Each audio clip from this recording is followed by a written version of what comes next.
부활의 아침입니다. 부활의 기쁨과 감격 우리 모두에게 임할 수 있기를 주의 이름으로 축복합니다. 우리가 한번 이렇게 옆에 분 축복합니다. 우리 주님 당신을 위해 부활하셨습니다. 우리 주님 바로 우리 모두를 위해서, 온 인류를 위해서 다시 사셨습니다. 이 부활의 기쁨과 감격이 우리 모두에게 넘칠 수 있기를 주님의 이름으로 축복합니다. 이 세상에서 가장 불행한 사람이 있다면 누구일까요? 바로 내일에 대한 소망이 없는 사람입니다. 내일에 대한 기대가 없는 사람입니다. 하루살이가 불쌍한 이유는 무엇입니까? 하루밖에 살지 못한다는 거예요. 하루살이는 내일을 알 수 없기에 오늘이 자기 인생 전부인 줄 알고 그렇게 살다가 죽고 마는 것이죠. 우리 인생도 마찬가지입니다. 똑같이 우리가 이 땅에 태어나서 한평생의 삶을 살지만 어떤 사람들은 한 번 살다 죽으면 그만이지, 뭐 죽은 다음에 무슨 천국이 있고 지옥이 있느냐 큰 소리 치는 사람들이 있습니다. 그러나 분명한 사실은 그분들이 죽음이라는 실존적 죽음이라는 문제 앞에 직면해 보면 내가 그때 정말 젊은 나이에 호기 어린 그런 말이었구나, 내가 한 말이 얼마나 어리석은 말이었는가를 금방 깨닫게 됩니다. 죽음이라는 실존 앞에서 우리 인간은 그것이 끝이라는 걸 깨닫는 순간 절망일 수밖에 없습니다. 그래서 모든 인간은 그 죽음의 문제를 해결해 보기 위해서 몸부림을 치는 것 아니겠습니까? 그러나 그 인간의 어떤 철학도 선행도 종교도 어떤 의지도 죽음의 문제를 극복할 수는 없다는 거예요.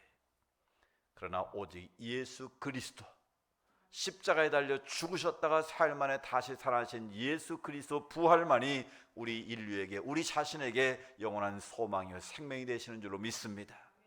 똑같이 한평생을 살지만 예수를 믿고 하나님의 자녀가 되는 권세를 얻은 자들은 부활에 대한 소망을 가지고 하나님 앞으로 나아가는 것입니다.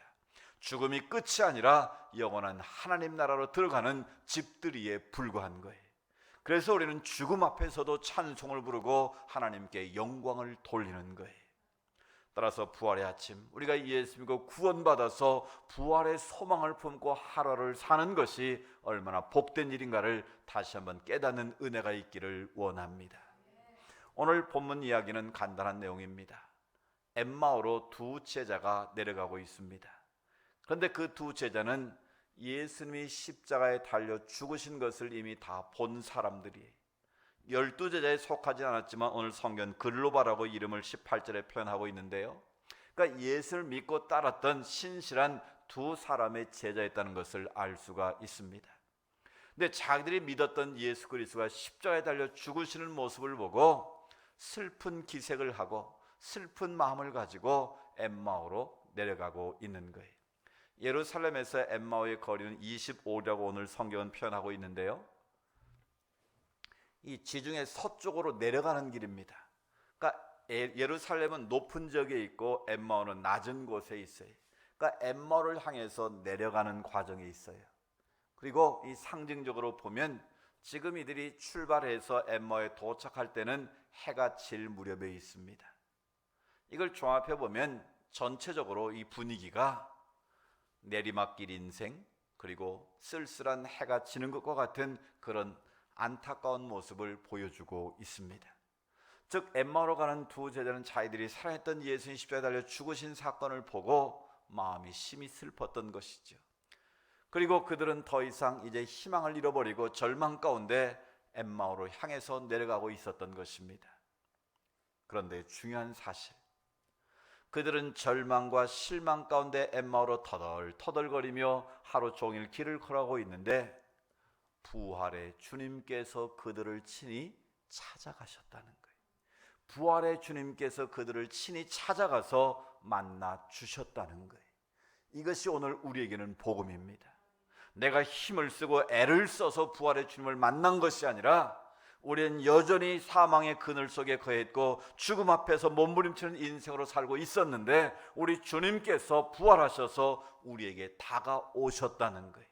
우리를 친히 부르셔서 하나님의 자녀 삼으시고 하나님 나라의 부활의 산 소망을 우리에게 허락해 주셨다는 거예요. 이 사람들은 엠마오로 가는 제자는 시려와 절망과 좌절 가운데 걸어가고 있었지만 부활의 주님이 그들 가운데 찾아오셔서 그들 가운데 새로운 소망의 빛을 보여주셨다는 거예요. 여기에 오늘 우리의 살 이유가 생기고 희망의 근거가 생기는 거예요. 우리가 지금 코로나19 때문에 온 세계가 절망과 낙심 가운데 있습니다. 죽음의 공포 속에 살고 있습니다. 여러분 생각해 보십시오. 하루아침에 멀쩡했던 남편이 코로나에 감염이 되면 그때부터 뭐가 들어가요? 격리에 들어갑니다. 온 가족이 격리가 되고요. 그 남편은 병실에 중환자실에 음압치료실에서 치료를 받다가 다행히 치료가 돼서 살아나오면 감사한데 생명을 잃으면 어떻게 됩니까? 그냥 얼굴도 보지 못하고 화장을 해버립니다. 예배를 드리고 그럴 상황도 안 돼요. 그냥 화장해서 유골만 나중에 전달해주면 그거를 매장할 수가 없는 이런 절망적인 상황이에요. 그 어떤 의사, 평생을 의사로 사신 분 이야기인데요. 갑자기 이분이 그 코로나에 걸린 거예요. 그래서 아내도 얼굴도 보지 못하고 아들도 보지 못하고 그냥 바로 격리가 된 거예요. 음압병에 들어 치료를 받다가 이분이 그만 돌아가셨어요. 근데 딱 아들에게만 돌아가시기 직전에 화상을 통해서 그 얼굴을 볼 수 있게 했다는 거예요. 그리고 그냥 돌아가셨는데 더 이상 염도 못하고 예배도 한번 못 드리고 그냥 화장을 해서 그 한 줌의 채로 돌아왔을 때 얼마나 그 가족이 절망스럽겠습니까? 이게 오늘 우리의 현실이라는 거예요. 많은 사람들이 꿈을 가지고 미래를 가지고 자기 힘과 자기 능력을 가지고 얼마든지 잘 살겠다고 큰 소리 쳤지만 눈에 보이지 않는 이 바이러스 하나를 인류가 잡지 못해서 수십만 명의 사람들이 죽어가고 손을 쓸 수 없는 안타까운 상황이 되고 말았다는 거예요. 지난번에 말씀드린 유니카 코리아의 그 김용재 선교사님 스페인 마드리드에 거주하시는데요. 부인도 의사고 이분 선교사님도 의사십니다. 그런데 이 부인이 처음에는 봉사로 나갔는데 이제 의사 수가 너무 부족하니까 전담 이제 치료하는 의사가 된 거예요. 근데 병실이 부족하니까 스페인의 컨벤션 센터에 5,500개의 베드를 집어넣고 임시병원을 만들었대요. 그리고 하루에 의사 한 명당 600명의 확진자를 맡겨준대. 여러분 생각해 보세요. 의사 한 명이 어떻게 코로나에 걸린 600명의 환자를 하루에 돌보겠냐고요. 그나마 그 베드 안에 들어온 사람은 럭키 행운인 거래요. 그러니까 600명의 사람을 돌볼 수 없으니까 어떻게 하겠습니까? 그냥 쭉 복도를 지나가다가 마음에 감동이 오면 그 사람에게 가서 주사 놔주고 치료해 준다는 거예요. 그냥 지나가는 사람은 어떻게 되는 거예요? 그냥 죽어야 되는 거예요. 그러니까 그리스도에서 그 마음이 너무 아프다는 거예요. 그리고 며칠 전에는 자기 동료가 코로나에 확진돼서 의사가 죽었다는 거예요. 그러니까 거의 이분이 패닉 상태에 빠진 거예요. 그래서 우리한테 기도 요청을 해오셨는데 여러분 그렇습니다. 이게 생명이라는 게요, 죽음이라는 게 이 한자 사이에 있는 거예요. 지나가다가 의사가 주사기 꽂으면 살 수 있고 그냥 지나가면 죽는 이런 게 바로 21세기 이 현실에 벌어지고 있는 안타까운 일들이라는 거예요. 그러니까 우리의 죽음이라는 것이 멀리 있는 것이 아니라 바로 내 곁에 있을 수 있다는 걸 우리가 깨달아야 되는 거예요. 근데 문제는 우리 힘으로 우리의 노력으로 이 문제를 해결할 수가 없다는 거예요. 이 첨단 과학기술 문명 시대에 살고 있는데도 이런 백신 하나를 우리가 빨리빨리 만들어낼 수 없다는 거예요. 최대한 이번에 빨리 만들고 애를 쓰고 있지만 적어도 6개월 아니면 1년 반이 걸려야 확실한 치료와 백신이 만들어질 수 있다는 겁니다. 이처럼 우리는 절망의 상황 속에 살고 있는 거예요. 우리가 살고 있는 우리의 현실은 한 치 앞도 볼 수 없는 어려운 환경 속에 처해 있는 거예요. 이 코로나 하나 때문에 전세가 셧다운 될 줄 누가 알았습니까? 우리나라 상황도 지금 경제적 상황이 너무 어려운 거예요. 우리 권세들 경험하시면 유치원이 지금 언제 문을 열지도 모르는 이런 안타까운 상황이에요. 학생들은 학교를 언제 갈지도 모르고 인터넷 강의로 지금 임시로 하고 있는데 이게 언제 정상화될지 모르는 거예요. 심지어 하나님께 예배를 드리는 교회 공동체마저도 마음껏 예배 드릴 수 없는 이 안타까운 상황에 우리가 처해 있다는 사실이에요. 이 부활절 1년 기독교 절 가운데 가장 영광스럽고 가장 축하해야 될 부활주일인데도 대부분의 대형교회들은 함께 모여 예배를 드리지 못하고 소수의 사람들만 예배를 드리고 영상으로 지금 예배를 드리니 안타까운 현실이 되고 말았다는 거예요. 이런 어둠과 절망의 세력에 쌓이는 이 시대 상황 속에서 어디에 우리의 소망이 있겠느냐는 거예요. 우리가 무엇을 바라보고 살아갈 수 있느냐는 거예요. 그건 바로 부활의 주님을 만나는 길밖에 없습니다. 부활의 주님 우리 심령 가운데 오시고 이 조국 교회에 오시고 이 민족 가운데 열방 가운데 오실 때만 주의 평화가 임하게 될 줄로 믿습니다. 주님께서 우리를 치료하셔야만 치료가 있을 수 있는 것이지 인간의 수고와 노력은 한계가 있다는 거예요. 앞으로 이보다 더 무서운 바이러스는 변종 바이러스는 얼마든지 생길 수 있다라는 거예요. 이런 어둠의 상, 절망의 상 속에 우리가 필요로 하는 건 무엇입니까? 바로 우리에게 다가오셔서 우리를 만나주시는 부활의 주님을 우리가 새롭게 만나야 될 줄로 믿습니다. 오늘 엠마오로 가던 두 제자는 시리와 절망 가운데 있었지만 그들의 눈이 열려서 부활의 주님을 만나게 됐을 때에 그들의 삶이 새롭게 바뀌어지는 모습을 봅니다. 그들이 엠마오로 가던 발걸음을 멈추고 다시 예루살렘에 올라가서 부활의 주님을 증거하고 우리가 부활의 주님을 만났다라고 자신 있게 선포하는 놀라운 역사를 우리가 보게 됩니다. 오늘 우리의 삶이 엠마오로 가는 두 제자처럼 지금 내리막길을 걷고 있지는 않습니까? 죽음의 두려움과 염려 가운데 있지는 않습니까? 내 힘으로 아무것도 할 수 없는 그런 실망 속에서 낙심하고 있지는 않습니까? 그렇다면 오늘 우리는 부활의 주님을 만나야 됩니다. 부활의 주님을 경험해야만 합니다. 우리의 영안이 열려져서 부활의 주님을 만나게 될 때 우리는 새로운 소망을 발견하게 되고 이 민족을 향한 열방을 향한 하나님의 뜻이 이루어지는 역사가 임할 줄로 믿습니다. 그럼 우리가 어떻게 하면 우리가 부활의 주님을 경험할 수 있겠는가? 우리가 어떻게 하면 부활의 주님을 만나서 새로운 인생을 출발할 수 있느냐를 오늘 성경은 제시합니다. 그 첫 번째는 바로 눈이 열려야 한다고 말씀하십니다. 부활의 주님을 만나려면 먼저 우리의 영안이 열려야 한다라는 거예요. 엠마오로 내려간 두 사람은 눈이 가려져 있었다라고 16절에 말씀하고 있습니다. 그런데 떡을 가지고 감사히 기도 떡을 나눠줄 때에 그들의 눈이 밝아졌고 31절에 보면 저희의 눈이 밝아져 그인 줄 알아보더니 그랬습니다. 주님과 함께 식사를 하고 감사히 기도를 하고 떡을 나누는 순간 그분이 바로 부활하신 주님이다라는 사실을 깨닫게 됐다라는 거예요. 눈이 밝아져라는 헬라어 원어를 보면 디아노이고라는 표현인데 디아노이고라는 말은 오픈이란 뜻이에요. 눈이 열렸다는 거예요. 이게 무슨 말이겠습니까? 지금까지 그러면 그들이 맹인이었습니까? 아닙니다. 육신의 눈은 열려져 있었지만 영적인 눈이 닫혀 있었다는 거예요. 그래서 주님과 함께 교제하고 떡을 떼는 그 순간 눈이 열려져서 눈이 밝아져서 그분이 바로 부활의 주님이시라는 것을 비로소 경험하게 됐다는 거예요. 사도행전 9장에 보면 사울이 예수 믿는 자들을 핍박하려고 잡아 죽이려고 공문서를 가지고 다메섹으로 가다가 누굴 만납니까? 부활의 주님을 만나게 됩니다. 사울아 사울아 네가 어째 나를 핍박하느냐? 그 주님의 음성을 듣고 사울이 고꾸라지지 않습니까? 순간적으로 강한 빛에 눈이 멀고 말았습니다. 그때 주님께서 네가 직가라는 거리에 가면 아나니아라는 선자가 있을 것이다. 그 선자가 너를 위해서 기도할 것이다.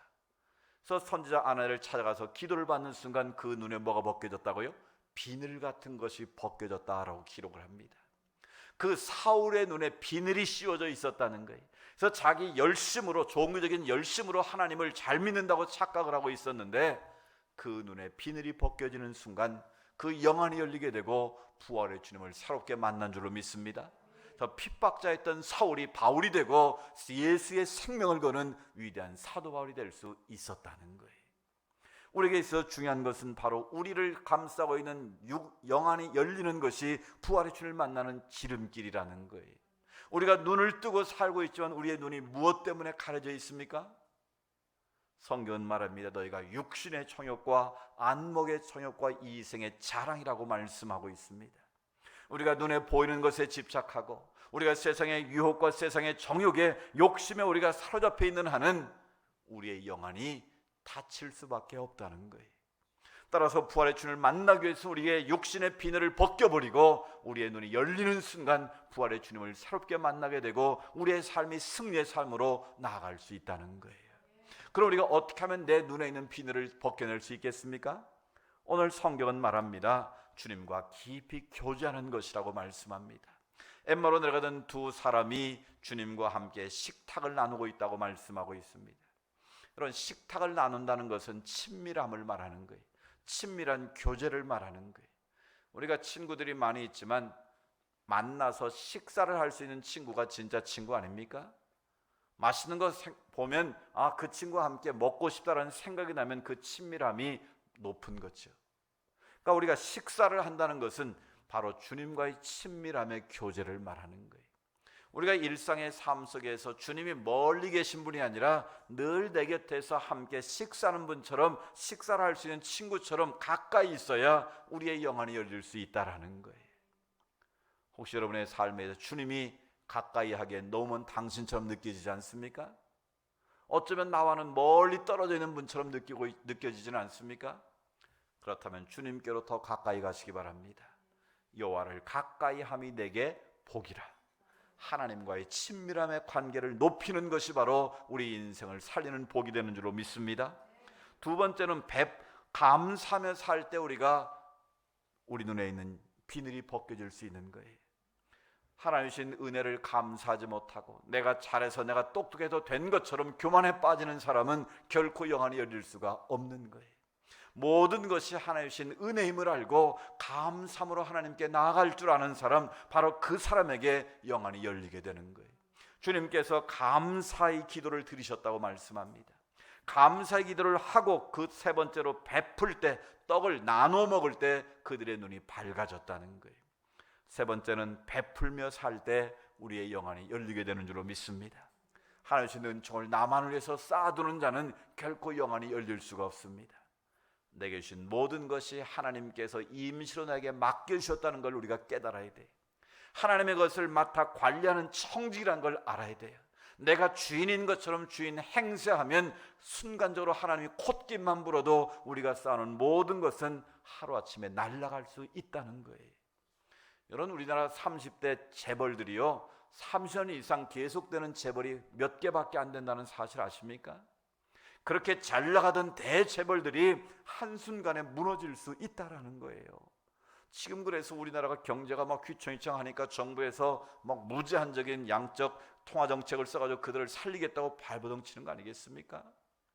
이런 은행에서 돈을 못 막으면 은행이 망하고요, 은행이 망하면 다 망하는 거예요. IMF가 여러분 왜 왔습니까? 대기업 하나가 무너지니까 거기서 도미노처럼 쫙 무너져가지고 IMF가 온 거예요. 그러니까 우리가 하나님이 우리에게 복을 주셨을 때 그 복을 누군가에게 손을 펴서 나눌 때 그게 하나님의 은혜가 임하는 거예요. 더 큰 복이 많은 지름길인 거예요. 그러니까 우리의 손을 펴서 베풀고 나누는 것, 섬길 때 우리의 영안이 열리고 하나님이 기뻐하시는 삶을 살아가는 거예요. 여러분 보세요. 우리 교회도 나오지 않는 분인데 저희 교회 와서 그냥 기도하시는 집사님이신데 이 부활절 어떻게 하면 부활의 기쁨을 함께 나눌까 틀림없이 기도하셨을 거예요. 그러다가 부활절의 상징인 병아리 이 모형을 사가지고 그걸 이 교인에게, 우리 오늘의 가족들에게 줘야겠다는 마음을 하나님이 주시지 않았겠습니까? 그런데 병아리만 주면 안 되니까 거기다가 예쁜 양말을 또 하나씩 사가지고, 그 담 정성이 얼마나 귀한 일입니까? 우리 또 송지사님이 거기다 양말보다는, 양말도 좋지만 또 계란도 하나 넣어야겠다, 또 계란을 또 준비하시고, 또 우리 한지사님도 이렇게 풍성한 계란을 준비하시고, 이렇게 많은 분들이 부활의 아침을 맞이하기 위해서 하나님이신 은총을 섬기는 일에 썼을 때에 그들의 마음에 얼마나 기쁨이 있었겠습니까? 인색함으로 하지 않았을 거라고, 자원하는 마음으로 내게 주신 하나님의 은혜를 누군가와 함께 그 기쁨을 나누려는 그 마음이 있을 때 하나님은 그 영혼의 눈을 밝히 뜨게 하신다는 거예요. 지난주 우리 특세하지 않았습니까? 목요일 새벽인가요? 제가 이제 말씀을 전하고 기도를 하는데 갑자기 하나님이 그런 마음을 주셨어요. 지금 코로나 때문에 많은 상가교회들이 임대료를 못 내고 힘들어하는데, 그래도 오늘의 교회는 상가교회가 아니고 건물로 있는 교회인데 제 마음에 우리 주변에 상가 어려운 교회들이 있을 텐데라는 그 마음이 확 들면서, 그래 우리도 부족하고 우리도 미자립이지만 그 상가교회 작은 교회 어느 곳인가에 도움이 됐으면 좋겠다. 그래서 기도를 드렸는데 제 마음에 한 목사님이 떠올랐고, 그 목사님에게 아침에 전화를 걸어서 실은 제 마음에 이런 마음을 주셨는데 이건 온누리 가족들의 마음을 당신을 위해서 전하는 겁니다. 그래서 바로 통장번호 불러달라고 그래가지고 입금을 시켜드렸어요. 여러분의 의지와 상관없이 여러분의 마음을 미리 담아서 그 교회에 전달을 했습니다. 할렐루야. 여러분, 작은 것이지만 나눌 때 기쁨이 생기는 거예요. 우리 어렵다고, 우리도 힘든데 뭐 그런 일을 하세요? 그러면 평생 부자 못 되는 거예요. 우리도 힘들고 어렵지만 더 어려운 일들을 생각하고 우리가 가진 것을 조금이나마 베풀고 나누고 섬길 때 우리가 욕심으로부터 자유해지고, 그 욕심으로부터 자유해질 때 우리의 영안이 활짝 열리게 될 줄로 믿습니다. 우리의 영안이 열릴 때만 부활의 주님을 만날 수 있고 부활의 능력을 경험할 수 있다는 것이죠. 두 번째는 우리의 영안이 부활의 주님을 경험하려면 말씀의 문이 열려야 합니다. 부활의 주님을 만나려면 오늘 32절에 보면 우리 같이 한번 읽어볼까요? 32절, 그들이 서로 말하되 길에서 우리에게 말씀하시고 우리에게 성경을 풀어주실 때에 우리 속에서 마음이 뜨겁지 아니하더냐. 부활의 주님께서 지금 엠마오로 가는 두 사람을 만나주셔서 동행하시면 지금 대화를 하고 계신 거예요. 근데 그들이 언제 마음이 뜨거워졌다고요? 성경 말씀을 풀어주실 때 우리 속에서 마음이 뜨겁다는 말을 그 주석에 뭐라고 되어 있어요? 불같이 일어나지 아니했더냐, 그렇게 표현하고 있어요. 하나님의 말씀이 우리 심령의 밭에 떨어질 때에 우리의 마음이 불같이 뜨거워지는 역사가 일어날 수 있다는 거예요. 여러분, 하나님의 말씀은 죽은 말씀이 아니에요. 살아있는 생명의 말씀이에요. 말씀은 죽은 자를 살리는 거예요. 낙심한 자를 일으키는 거예요. 용기 없는 자를 용기 있게 만드는 거예요. 이게 바로 말씀의 능력, 생명의 능력인 거예요. 그들이 절망 가운데 있었는데 생명의 말씀이 그들 가운데 전달될 때에 그들의 가슴이 뜨거워진 줄로 믿습니다. 오늘 시간 여러분 말씀을 듣는 여러분의 가슴이 뜨거워지기를 원합니다. 생명의 말씀이 내 심령 골수를 찔러 쪼갤 때에 우리의 삶이 변화가 일어나는 거예요. 말씀을 통해 병든 자가 치유되는 거예요. 낙심한 자가 샘을 얻는 거예요. 죽어가는 영혼이 새롭게 소성하는 거예요. 이게 바로 말씀의 능력인 줄로 믿습니다.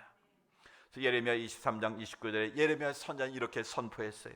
여호와의 말씀이니라 내 말이 불같지 아니하냐, 바위를 쳐서 부서뜨리는 방망이 같지 아니하냐. 아멘.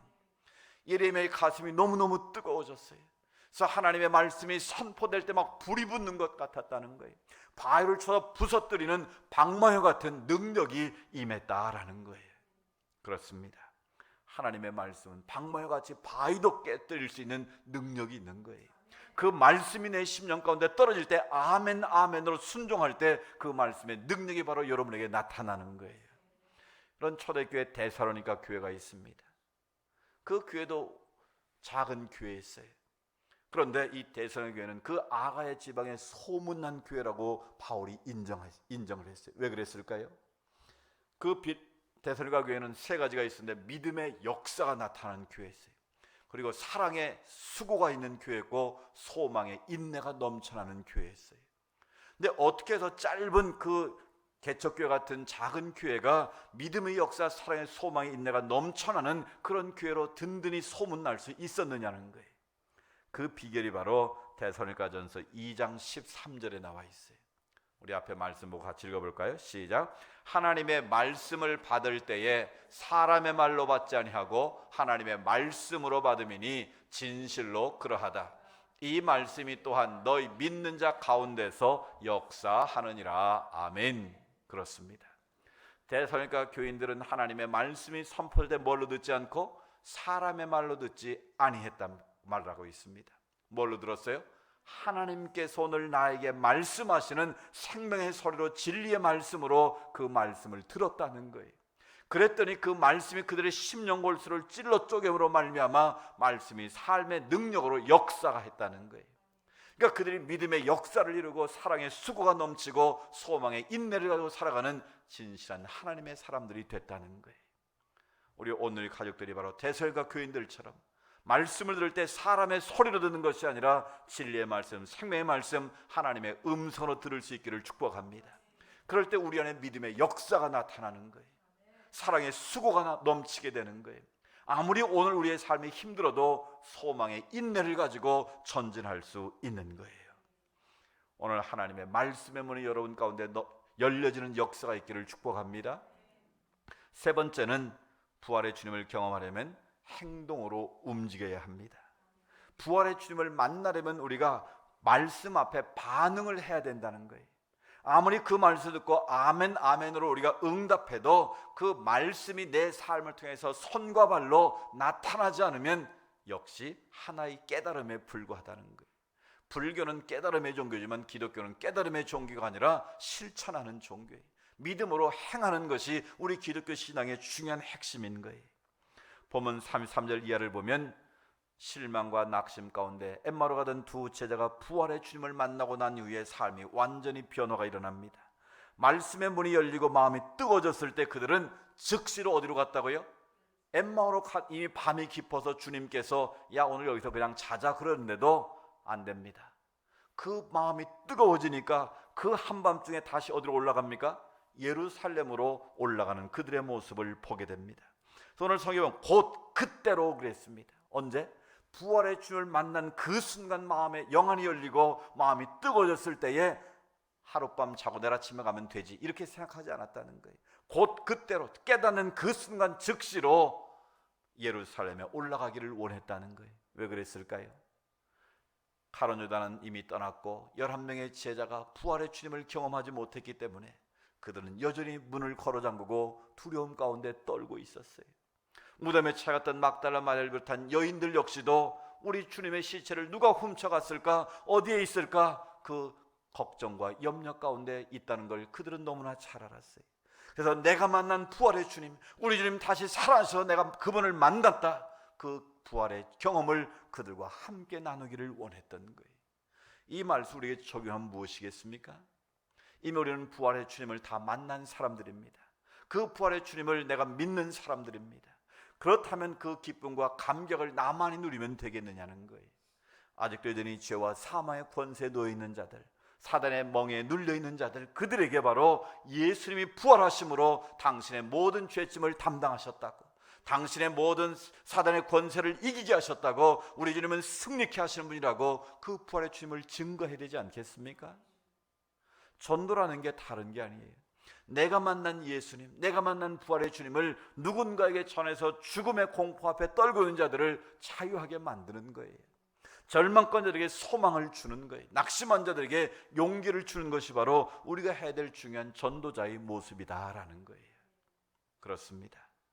시리와 절망 가운데 엠마오로 가던 그 두 제자, 그들의 영안이 열리고 마음이 뜨거워지고 성경의 문이 열렸을 때에 그들은 즉시로 부활의 주님을 만난 경험을 예루살렘에 올라가서 전하는 모습을 우리에게 보여주고 있습니다. 오늘 우리 계신 이 말씀의 중요한 의미가 무엇이겠습니까? 오늘 우리도 어쩌면 엠마오의 제자처럼 내려가는 길, 절망과 낙심과 슬픔과 좌절 가운데 있었지만 부활의 주님을 만나고 그 부활의 주님을 경험하는 순간 그들의 인생이 바뀐 줄로 믿습니다. 그렇다면 오늘 우리 계신 사명이 무엇이겠습니까?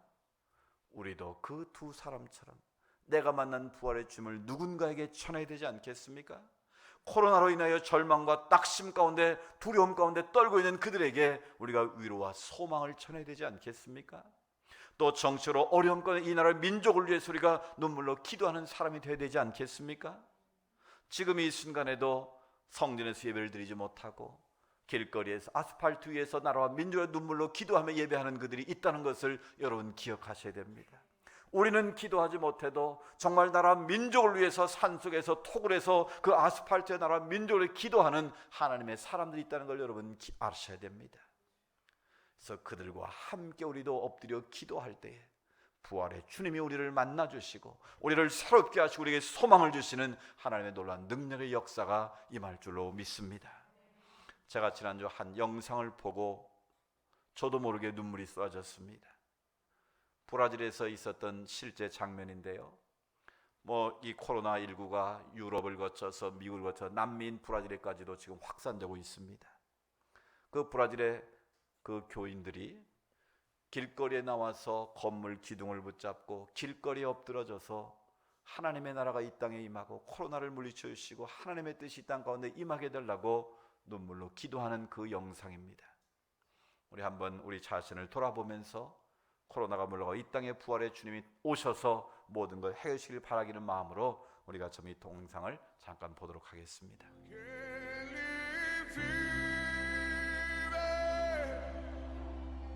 Posso crer,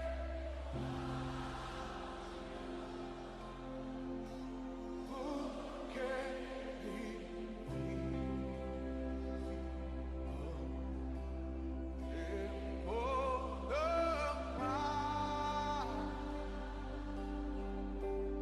mas eu pensei.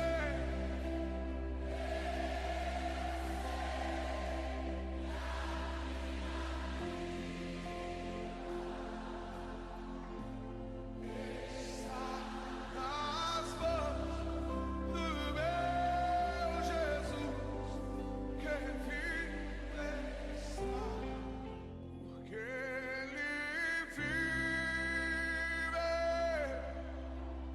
eu posso crer,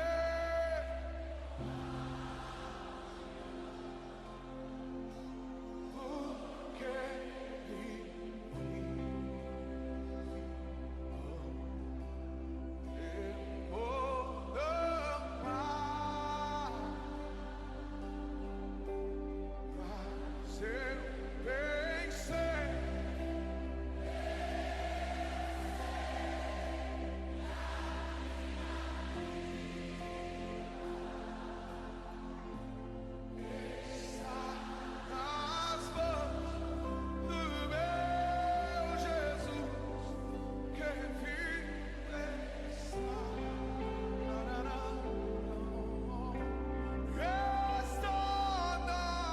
우리도 같이 기도하기를 원합니다.